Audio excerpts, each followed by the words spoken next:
Mga pa-entry ni Ate Presi.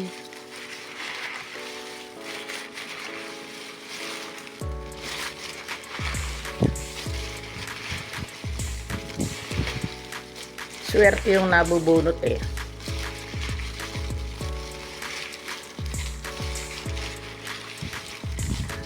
Minsan nagbubunot ako. Isa, dalawa, kada ako nagla-live.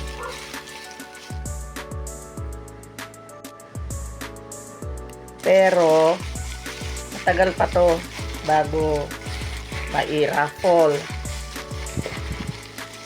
Ang prospect ko ay August, pero kung hindi kakayanin ng August, sure September, yan.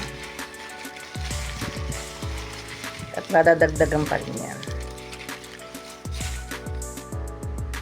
Siguro magtataka kayo ba't parang may mga kalendaryo. Naubusan na kasi ako ng ng sticker. Hindi ako napupunta sa bookstore. So, yan na muna ang ginamit ko. Marami kasi akong kalendaryo na pagkalalaki, sayang din naman, di ba? At yan kahit ganyan siya, legit naman yan. Wala yan daya. Kung ano yung mabunot, di ba? So, punta kayo sa live ni Ate Presi TV at mag-ano kayo doon, entry kayo sa kanya mga pa-entries at para naman kayo makasali sa coming raffle. Okay?